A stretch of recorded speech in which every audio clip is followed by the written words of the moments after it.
Bismillahirrahmanirrahim. Assalamualaikum warahmatullahi wabarakatuh. Alhamdulillah, pada kesempatan kali ini berjumpa lagi dengan saya, Salahuddin, dalam rangka mengikuti mata kuliah yang pada pertemuan minggu yang kedua, mata kuliah Sistem Informasi Manajemen.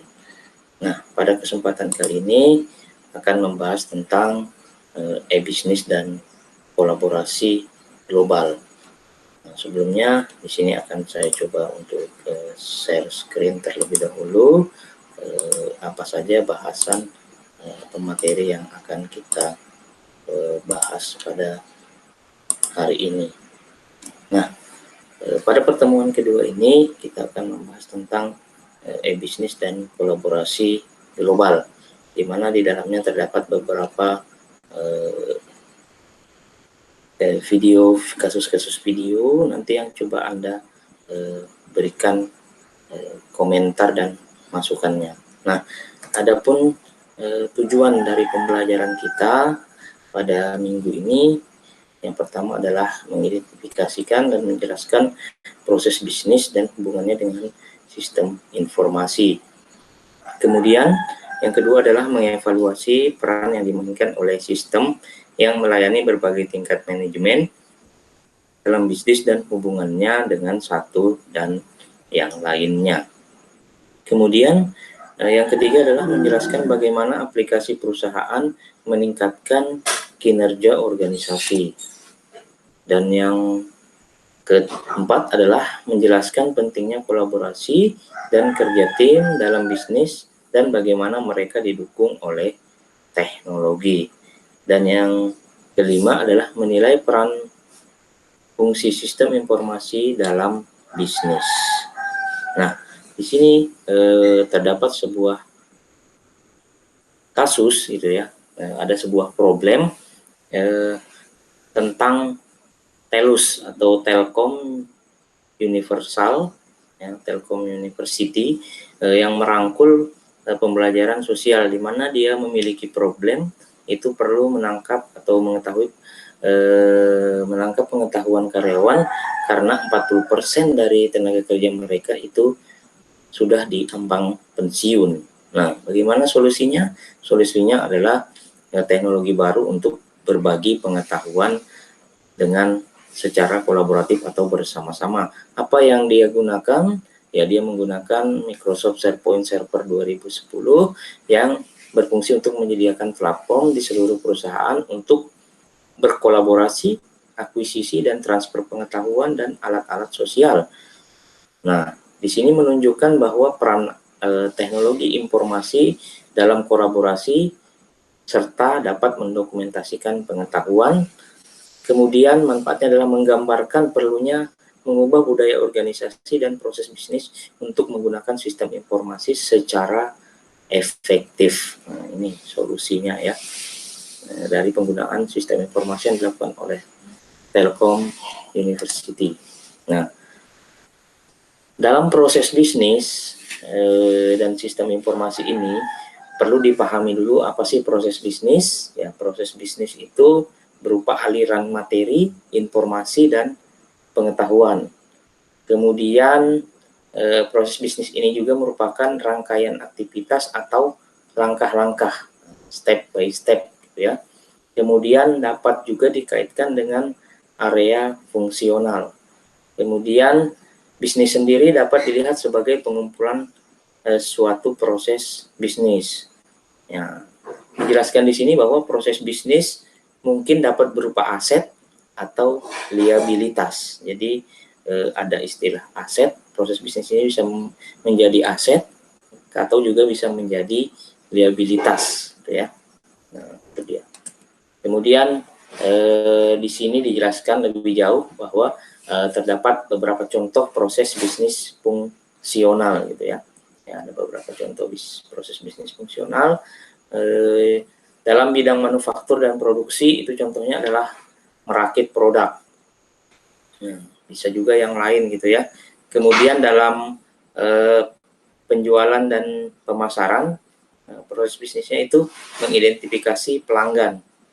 Kemudian dalam bidang keuangan dan akuntansi, membuat laporan keuangan, dan bidang sumber daya manusia itu dapat mempekerjakan karyawan. Nah, bisa juga dalam hal lain seperti menilai kinerja suatu karyawan atau pegawai gitu ya. Nah, itu contoh-contoh proses bisnis fungsional. Nah, ini lebih dalam lagi contoh atau proses pemenuhan pemasaran ya. Contoh proses pemenuhan pemasaran di mana ada tiga dalam prosesnya itu ada tiga hal yang terlibat di dalamnya gitu ya. Ya, ada tiga hal yang memerlukan koordinasi yang sangat erat ya, dalam proses pemenuhan pesanan. Nah, ada di dalamnya ada sales, ada accounting, dan ada manufacturing and production atau pabrik gitu ya. Nah, ada bidang pabrik, kemudian bidang akuntan dan sales. Nah, kalau kita lihat dari gambar ini,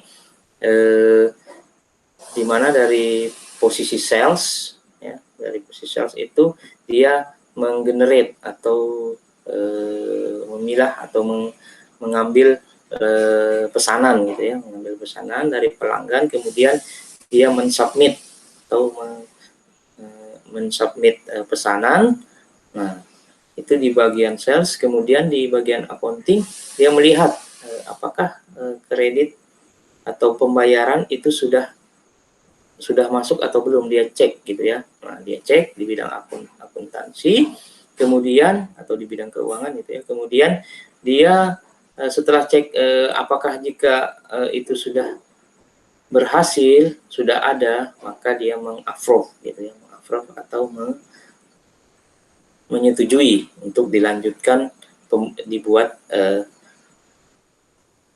nota gitu ya atau invoice. Nah, di bagian accounting juga akan melempar atau memberikan instruksi kepada bidang manufaktur atau produksi untuk membuat atau mengemas itu sampai mengirim produknya. Nah, ini prosesnya itu ya, alurnya yang melibatkan banyak koordinasi gitu ya di dalamnya. Kemudian proses bisnis dan sistem informasi berikutnya adalah bahwa teknologi informasi itu dapat meningkatkan proses bisnis, yaitu dengan meningkatkan efisiensi proses yang ada. Artinya apa? Meningkatkan efisiensi proses yang ada itu dengan yang awalnya dengan manual, dengan cara mengotomatiskan langkah-langkah yang manual gitu ya. Nah, kemudian mengapa lagi teknologi informasi dapat meningkatkan proses bisnis? Karena dapat meningkatkan proses yang sama sekali baru. Misalnya adalah mengubah alur informasi yang awalnya itu semua dikerjakan secara manual, kemudian diganti secara terotomatis gitu ya. Kemudian mengganti langkah-langkah berurutan dengan langkah paralel. Nah, ini yang terjadi tadi di bidang akuntan, di bidang accounting dia bisa melakukan kegiatan yang berparalel. Dia bisa membuat invoice dan juga mendelegasikan kepada pihak produksi untuk membuat atau mengecek barang gitu ya sampai ke pesanan, mengirim pesanan pada pelanggan. Dan berikutnya adalah hilangkan atau menghilangkan keterlambatan dalam pengambilan keputusan. Ya, jadi menghilangkan keterlambatan dalam pengambilan keputusan yang awalnya berpanjang prosesnya, ini lebih diperingkas, lebih cepat dibanding dengan manual gitu ya. Kemudian dapat mendukung model bisnis yang baru dengan adanya teknologi informasi. Nah, kemudian terdapat beberapa jenis-jenis sistem informasi. Nah, yang pertama itu ada sistem pemrosesan transaksi, melayani manajer operasional dan staf. Nah, ini kemarin tingkatan-tingkatan dalam pelayanan di dalam baik itu manajer, baik itu staf dan lain sebagainya gitu ya.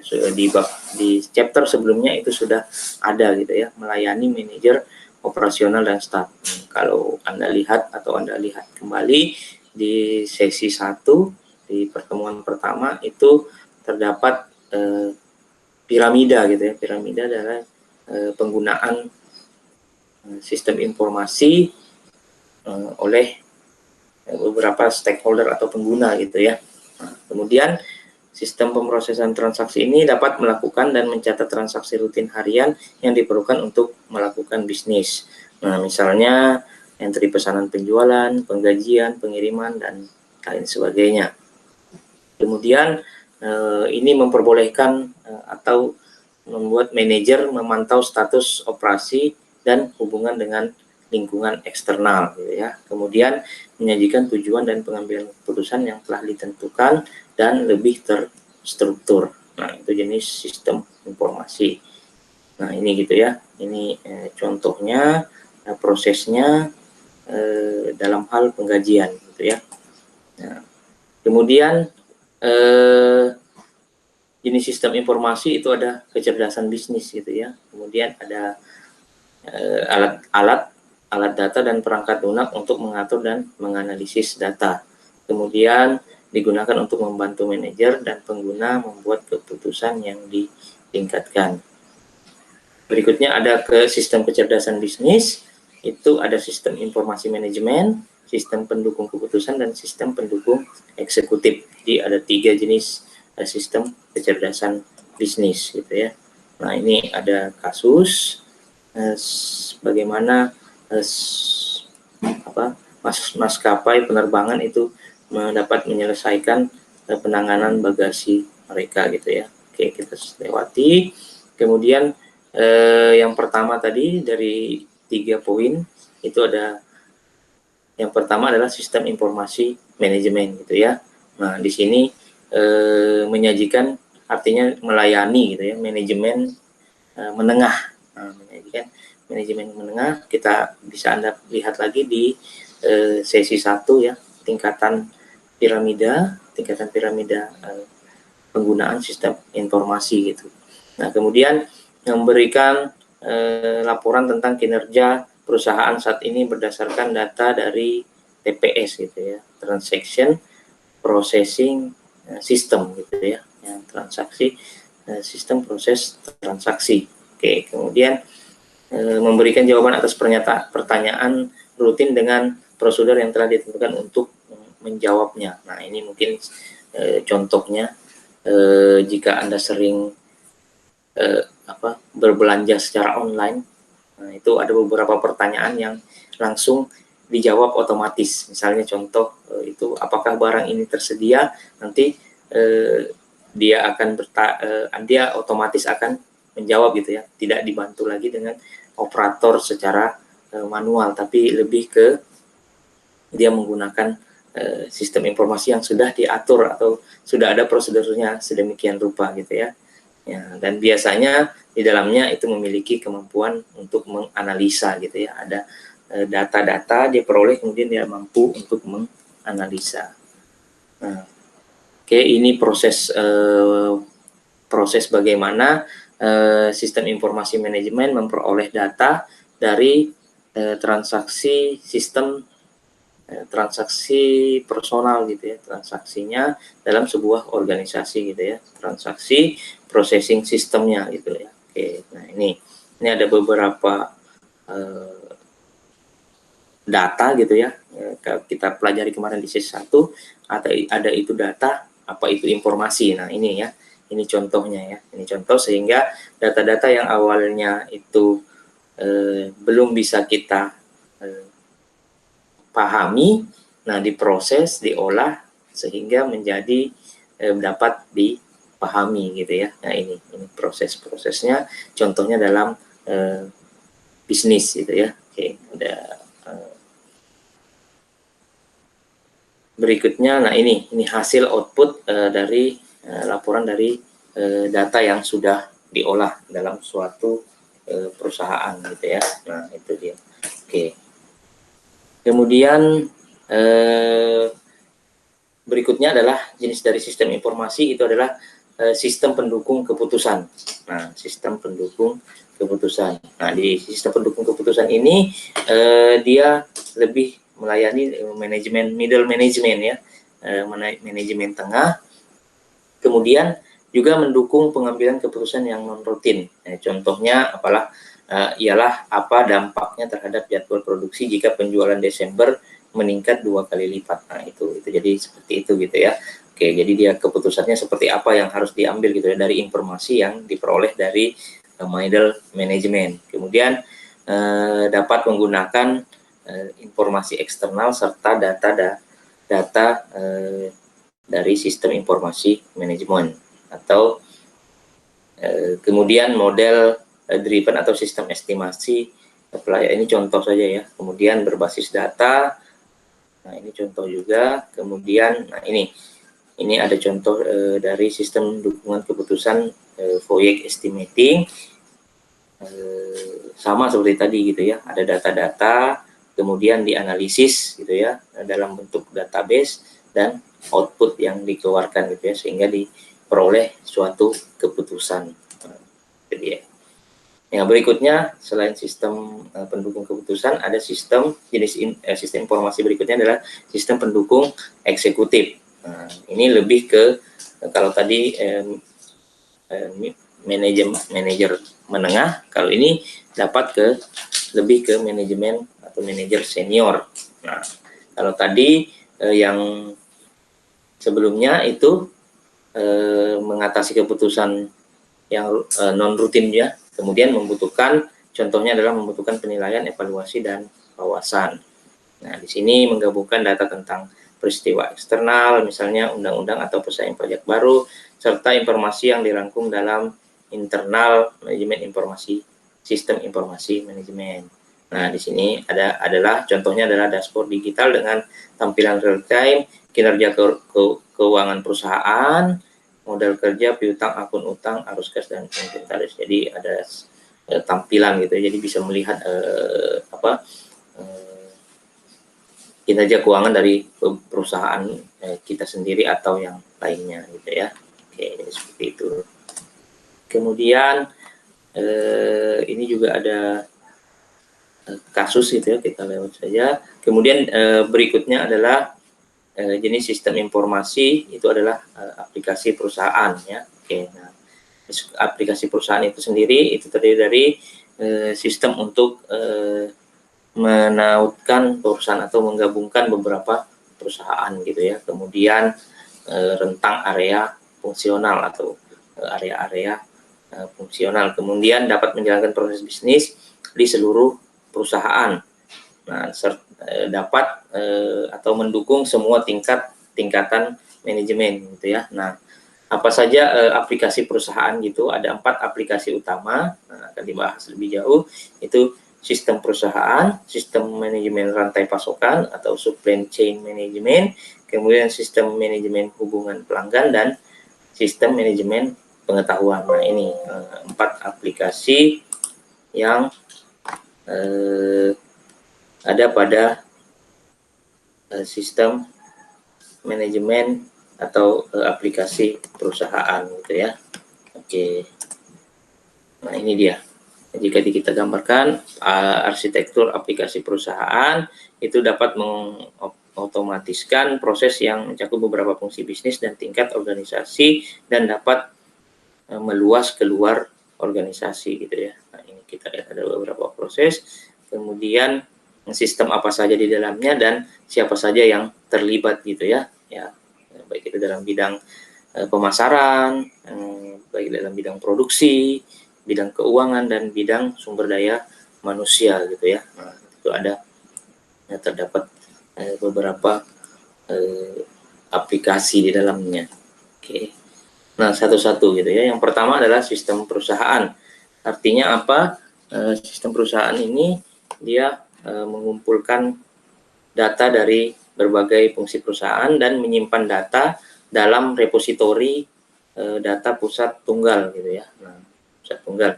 Kemudian mengganti masalah data terfragmentasi yang mengakibatkan itu dapat mengakibatkan koordinasi kegiatan sehari-hari antar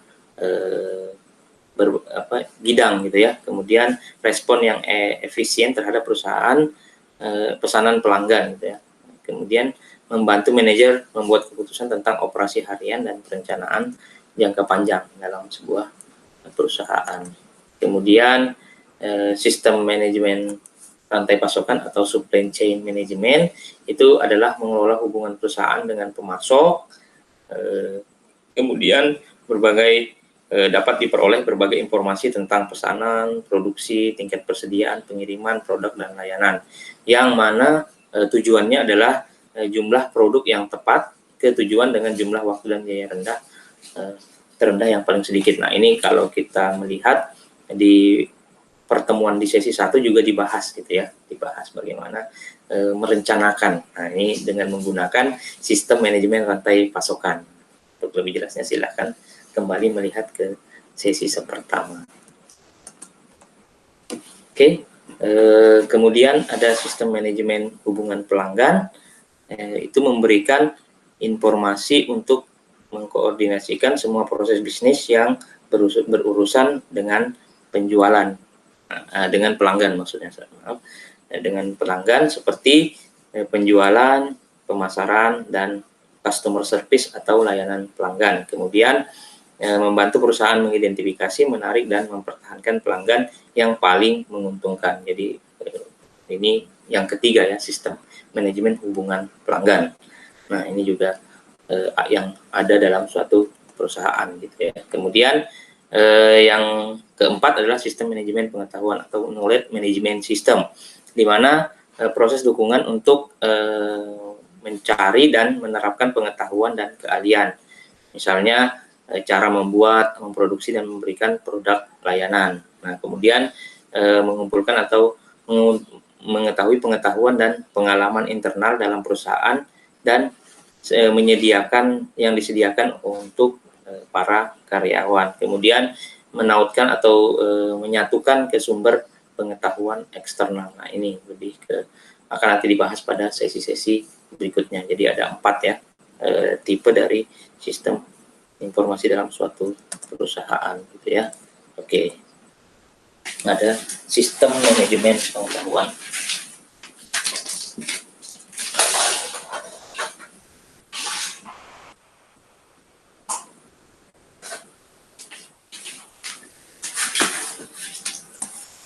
Yang berikutnya juga digunakan itu untuk meningkatkan integrasi dan mempercepat arus informasi. Nah, itu ada 2, itu ada intranet dan ada extranet ya.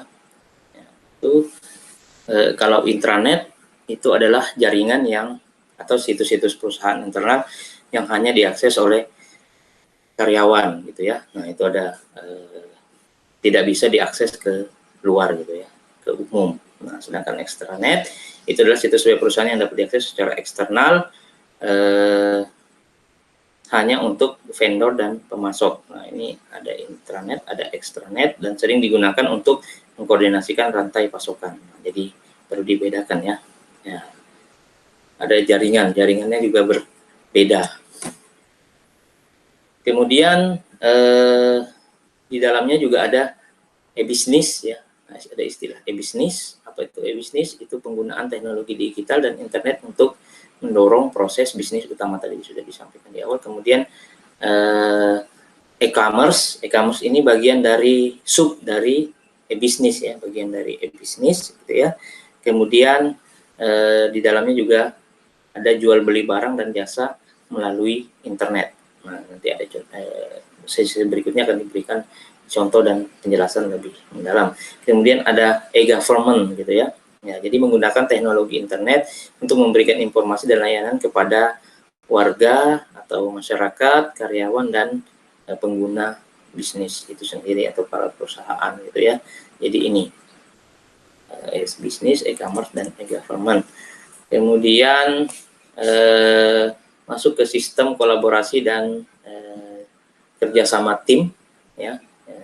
itu kenapa perlu di sini semakin pentingnya kolaborasi itu dapat mengubah sifat kerja gitu ya, artinya mengubah pola pekerjaan, kemudian pertumbuhan pekerjaan profesional. Jadi pekerjaan yang lebih berinteraksi gitu ya, kemudian dapat mengubah organisasi perusahaan, mengubah ruang lingkup perusahaan, lebih menekankan kepada inovasi dan dapat mengubah budaya pekerjaan gitu ya, sistem kolaborasi dan kerjasama gitu, atau kerjasama tim. Di dalamnya ada bisnis sosial ya. Nah di bisnis sosial ini dalam sistem kolaborasi dan kerjasama tim itu bagaimana penggunaan platform jejaring sosial internal dan eksternal. Nah, lebih banyak ke jejaring sosial ya. Saat ini kita lihat penggunaan bisnis untuk dalam jejaring sosial dalam penggunaan bisnis itu sangat berkembang pesat gitu ya. Nah, di mana itu bisnis sosial ini dapat melibatkan karyawan, pelanggan dan pemasok. Nah, di mana tujuan utamanya adalah untuk memperdalam interaksi dan mempercepat berbagai informasi. Ya, tentunya di dalamnya terdapat percakapan gitu ya. Terdapat beberapa percakapan. Nah, di mana hal itu membutuhkan transparansi informasi, yaitu mendorong pertukaran informasi tanpa intervensi dari eksekutif atau orang lain, artinya langsung gitu ya, informasi dari suatu perusahaan itu bisa langsung diterima oleh pelanggan gitu ya. Oke. Nah, apa saja manfaat bisnis kolaborasi dan kerja tim ini? Manfaatnya adalah yang pertama itu adalah produktivitas gitu ya. Nah, produktivitas, kemudian kualitas, kemudian inovasi, layanan pelanggan, dan kinerja keuangan seperti profitabilitas, penjualan dan pertumbuhan penjualan gitu ya. Nah, ini apa saja persyaratan kolaborasi. Persyaratan untuk kolaborasi itu adalah kolaborasi yang sukses membutuhkan struktur dan budaya organisasi gitu ya. Struktur dan budaya organisasi yang sesuai, kemudian bersama dengan teknologi dan kolaborasi yang tepat. Artinya di sini ada struktur organisasi yang atau budaya, membutuhkan struktur dan budaya organisasi yang sama gitu ya, sehingga diperoleh kolaborasi yang baik. Bagaimana kemudian membangun budaya kolaboratif dan proses bisnis? Itu ada organisasi komando dan kontrol, kemudian budaya bisnis kolaboratif. Nah, ini ada penjelasannya. Kemudian apa saja gitu ya alat untuk kolaborasi dan kerja tim, itu bisa berupa email dan pesan instan ya, pesan instan. Ini ada aplikasi-aplikasi seperti banyak sekali saat ini, Messenger gitu ya, banyak sekali. Nah, kemudian ada di dunia maya, kemudian platform kolaborasi dan bisnis sosial itu alat-alatnya, contohnya itu adalah sistem rapat virtual gitu ya. Nah, contoh yang paling umum yang mungkin yang sekarang ini adalah kayak semacam Google Meet dan Zoom gitu ya, sistem rapat virtual. Kemudian situs Google Apps atau Google, Cyberlocker, Microsoft SharePoint, Lotus Note, serta alat sosial. Nah, ini mungkin sudah berubah dan saat ini lebih berkembang lebih pesat gitu ya. Platform kolaborasi dan bisnis sosial ada banyak gitu ya di dalamnya. Oke. Nah, apa saja kemampuan dari perangkat lunak jejaring sosial dalam suatu perusahaan? Nah, tentunya itu dia bisa melihat profil dari suatu perusahaan itu, kemudian berbagi konten, kemudian umpan dan pemberitahuan gitu ya, ada feedback dan pemberitahuan, kemudian dia bisa membuat grup dan ruang kerja tim, kemudian penandaan dan bookmark sosial, jadi diizinkan ditandai mana-mana yang diprioritaskan, kemudian ada izin di dalamnya juga, ada izin dan privasi, yang mana yang bisa diakses, yang mana tidak bisa diakses gitu ya. Ya. Kemudian dua dimensi teknologi kolaborasi itu saat ini di mana dalam dimensi kolaborasi teknologi saat ini itu tidak dibatasi oleh lokasi gitu ya. Nah, yang pertama tidak dibatasi oleh lokasi, baik itu jarak gitu ya, jarak antara yang satu dengan yang lainnya itu sudah bukan menjadi halangan lagi. Kemudian begitu juga waktu gitu ya. Nah, bisa dilakukan secara sinkron maupun itu asinkron gitu ya. Nah, oke. Oke, jadi ada beberapa langkah dalam mengevaluasi alat perangkat lunak. Artinya penggunaan dari perangkat lunak atau software itu yang seperti apa gitu ya. Nah, ini ada langkah-langkahnya. Yang pertama itu adalah apa tantangan kolaborasi perusahaan Anda. Nah, seperti apa tantangannya gitu ya. Kemudian jenis solusi apa yang tersedia. Kemudian menganalisis biaya dan manfaat produk yang tersedia. Dapat mengevaluasi risiko keamanan. Berkonsultasi dengan pengguna untuk masalah implementasi dan pelatihan, dan mengevaluasi vendor produk. Jadi itu langkah-langkahnya gitu ya. Nah, ini kita lihat matriks alat kolaborasi, waktu dan ruang gitu ya.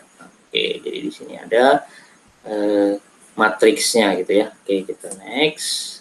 Kemudian berikutnya ada Departemen Sistem Informasi. Nah, ini kita masuk ke fungsi sistem informasi dalam bisnis gitu ya. Nah, ada Departemen Sistem Informasi, yaitu unit organisasi formal yang bertanggung jawab atas layanan teknologi informasi.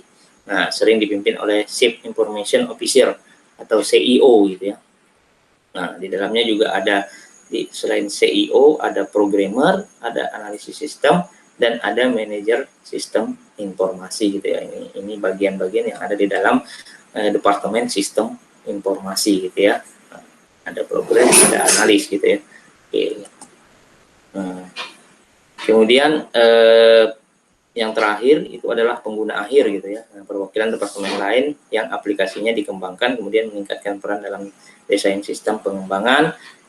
Kemudian tata kelola informasi teknologi, itu ada strategi dan kebijakan untuk menggunakan informasi teknologi dalam organisasi, hak keputusan, akuntabilitas, fungsi organisasi sistem informasi, baik bisa terpusat, terdesentralisasi, dan lain sebagainya.